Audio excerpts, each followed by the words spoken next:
So now we know कि one plus एक Oppo का ब्रांड है और हमें ये भी पता है कि ये काफी अच्छे फोन्स भी बनाते हैं, लेकिन वो एक चीज जो वन प्लस को बाकी सारे चाइनीज ब्रांड से अलग करती है वो है इनका ऑक्सीजन ओएस।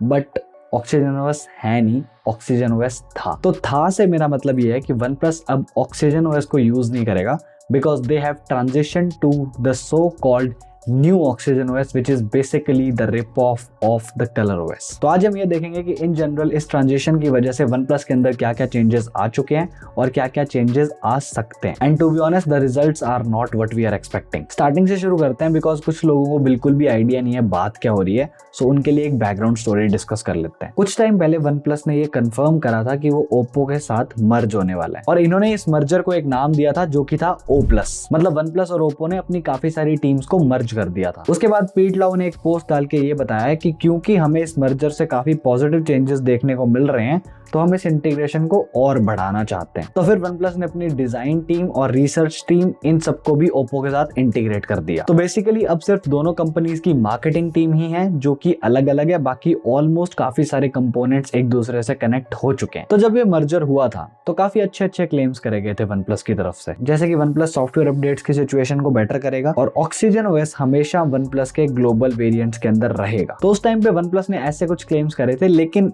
अभी जो हो रहा है वो कुछ अलग ही दिख रहा है क्योंकि OnePlus के जो यूजर्स हैं वो इन चेंजेस से कुछ खास खुश दिख नहीं रहे क्योंकि कंपनी अपनी यूएसपी को ही छोड़ रही है। इस कंपनी को सबसे अलग दो चीजों ने करा था, पहला इनका एग्रेसिव प्राइसिंग और दूसरा इनका ऑक्सीजन ओएस। प्राइसिंग वाला फैक्टर तो काफी पहले ही चला गया था, लेकिन अब ऑक्सीजन ओएस भी जाते हुए नजर आ रहा है क्योंकि किसी टाइम पे ऑक्सीजन ओएस काफी सारे लोगों की फेवरेट एंड्रॉइड स्किन के अंदर काउंट होती थी, लेकिन फिर धीरे धीरे वन यूआई बेटर होता गया और स्टॉक एंड्रॉइड भी ऑलरेडी बेटर है, तो फिर लोगों ने चेंज करना शुरू कर दिया, लोगों की प्रेफरेंसेस बदल गई। पर्सनली मुझे भी ऑक्सीजन ओएस पसंद था, लेकिन अब अगर एंड्रॉइड स्किन में चूज करें तो other than stock Android one UI best लगती है। तो लोग अब दूसरी एंड्रॉइड स्किन्स को प्रेफर कर रहे हैं क्योंकि ऑक्सीजन ओएस अब वो है ही नहीं जो वो था। और लोग इसलिए भी खुश नहीं है क्योंकि जब ये अनाउंसमेंट हुई थी तो पीट लाओ ने खुद लोगों से कहा था कि oxygen OS will remain the operating system for global OnePlus devices outside the China market. और अब पीट की एक अपडेट स्टेटमेंट आती है और उसमें वो कुछ और ही बोल रहे हैं। After careful consideration we have decided to integrate the Oxygen OS and the Color OS teams to plan the future software experience together. तो अब अगर ये स्प्लिट पर्सनालिटी जैसी बातें करेंगे तो लोगों का गुस्सा होना बनता है, पर ये तो एक रीजन था। अब हम देखते हैं कि आखिर ऑक्सीजन ओएस 12 के अंदर और क्या क्या चेंजेस किए गए हैं। सबसे पहले ऑक्सीजन ओएस 12 के बीटा वर्जन के अंदर OnePlus पूरी कोशिश कर रहा है दोनों साइड्स को कवर करने की। पहली चीज तो ये कि ऑक्सीजन ओएस की जो फील है वो ना जाए,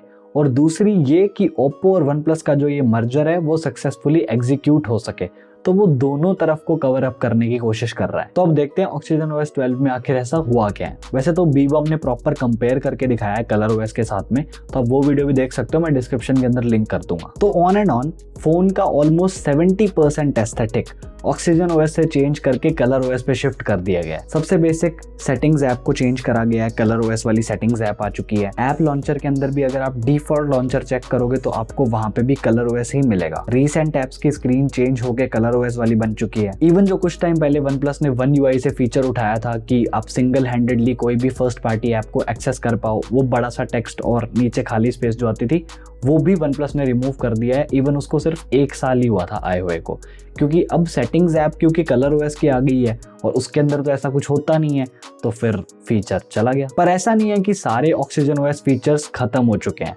कुछ फीचर्स हैं जो कि इस मर्जर से सरवाइव कर चुके हैं, जैसे कि स्काउट जो कि OnePlus का यूनिवर्सल सर्च टूल बार है, वो अभी भी है यहाँ पे, और इवन अभी ये ग्लोबल वर्जन्स पे भी अवेलेबल होगा। पहले ये सिर्फ इंडिया एक्सक्लूसिव फीचर हुआ करता था। कलर ओएस 12 के साथ ओप्पो ने एक मिमोजी करके निकाला है जो कि एप्पल के एनिमोजी से कॉपीड है, वो भी OnePlus ने इंक्लूड नहीं करा क्योंकि लिटरली इसका कुछ काम भी नहीं है। तो कुछ फालतू चीजें हैं जो कि OnePlus ने रिमूव करी है ताकि कलर ओएस के कंपैरिजन में थोड़ा सा क्लीन एक्सपीरियंस दिया जा सके। तो दिस वाज द सिचुएशन।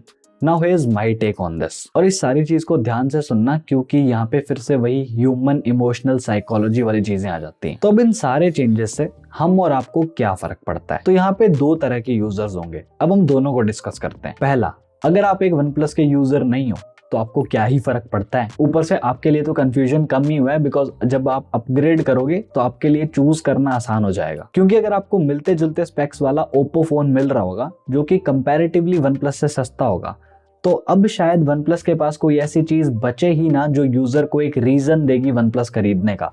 वो कहेगा दोनों में डिफरेंस तो कुछ रहा नहीं है, क्या ही फर्क पड़ता है। सो ये तो हुआ एक यूजर।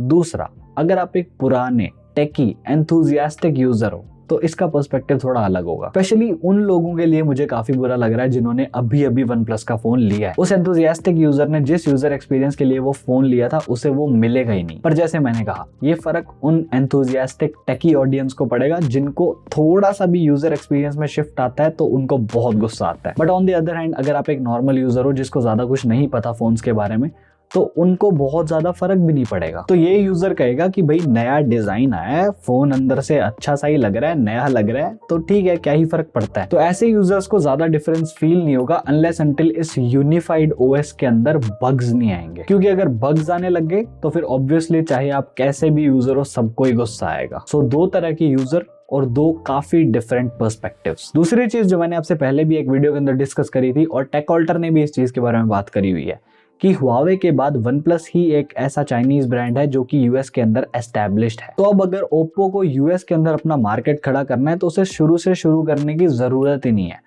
वो उस प्लेटफॉर्म का यूज करेगी जो कि वन प्लस ने ऑलरेडी बिल्ट कर रखा है। तो अब अगर ओप्पो को यूएस में अपने फोन बेचने हैं तो वो वन प्लस के थ्रू रास्ता बना सकता है। उसे स्टार्टिंग से स्टार्ट करने की कोई जरूरत नहीं पड़ेगी। अब एक heart to heart message, because emotions की बात भी कर लेते हैं। सबसे पहली चीज तो लोग ये मानने को तैयार नहीं है कि OnePlus as a brand बदल चुका है, क्योंकि जो कनेक्ट इस ब्रांड ने एंथुजियास्ट कम्युनिटी के साथ बनाया है ना, वैसा किसी और ने नहीं बनाया। और आज जब वन प्लस ने एंथुजियास्ट कम्युनिटी को बिट्रे कर दिया है, तब भी लोग मानने को तैयार नहीं है कि ब्रांड बदल चुका है। तो इस चीज को सबसे पहले एक्सेप्ट करना काफी जरूरी है कि this is now just another smartphone brand. इनको अपने ज्यादा से ज्यादा फोन बेचने हैं और इनको अपना एक प्रॉफिटेबल बिजनेस चलाना है, जो कि शायद वो अभी कर भी रहे हैं। और ये मेरा एक पर्सनल ओपिनियन है कि जिस टाइम पे कार्ल पे ने कंपनी छोड़ी थी, क्योंकि वो खुद एक इनोवेटिव इंसान है, तो शायद कंपनी की जो डायरेक्शन थी, ये जो मर्जर वाली चीजें कंपनी में तो पहले ही डिस्कस हो गई होंगी, तो उस साइड पे वो इंक्लाइन नहीं थे, उन्हें ये चीज नहीं पसंद आ रही होगी। मे बी इसीलिए उन्होंने भी कंपनी छोड़ दी और नथिंग को बना दिया। पर दूसरी साइड पे ऐसा भी नहीं है कि OnePlus as a brand completely मर चुका है, कि मतलब अब ओप्पो और वन प्लस बिल्कुल एक ही बात है। ये चीज अभी से कहना सही नहीं होगा, बिकॉज अभी वन प्लस 10 सीरीज आएगी, उसके अंदर ये एक स्टेबल ओएस बन के आएगा, तब हम चीजों को जज कर पाएंगे, तब पता चलेगा मतलब कौन कितने पानी में है। और अभी जो ऑक्सीजन ओएस 12 का बीटा आया है, जो कि एंड्रॉइड 12 पे बेस्ड है, हाँ उसके अंदर बग्स हैं, हाँ उसको 80 to 90% कलर ओएस से रिप ऑफ करके बनाया गया है, पर फिर भी थोड़ी सी उम्मीद तो है। क्योंकि अगर वन प्लस कलर ओएस को एक फाउंडेशन बना के चल रहा है, और अगर ओप्पो ने वन प्लस के पास थोड़ा बहुत कंट्रोल छोड़ा होगा अपने ओएस का, तो फिर वन प्लस उसको कंप्लीटली रिप ऑफ नहीं करेगा, बिकॉज उनको भी पता है कि लोगों को ऑक्सीजन ओएस कितना ज्यादा पसंद है।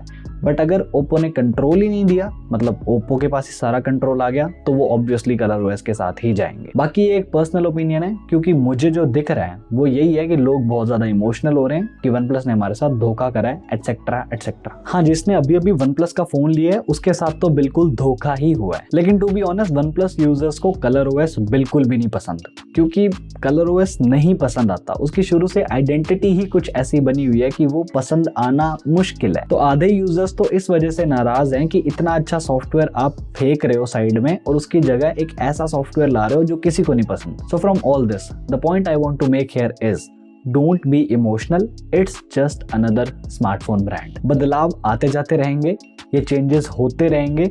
एक ऑक्सीजन ओएस का दौर था, शायद अभी वो खत्म होने वाला है, तो सिंपल रखते हैं ना यार। और अभी जो आया है वो कोई एंड रिजल्ट थोड़ी ना है, मे बी कोई अच्छी चीज निकल के आ जाए। I have intentionally made the video smaller, और मैंने ज्यादा फीचर्स पे फोकस नहीं करा, मैं ज्यादा मेंटेलिटी वाली बातों पे फोकस करता हूँ। तो कोई बहुत ज्यादा लंबा खींचने वाली बात नहीं थी, और कुछ वीडियोस छोटी भी होनी चाहिए। So in case you want to know why you should never trust Xiaomi, तो वो वीडियो ये रही। And this is it from my side. Thank you so much for watching. I am Divanshu and I am on leave till the next one. Bye bye.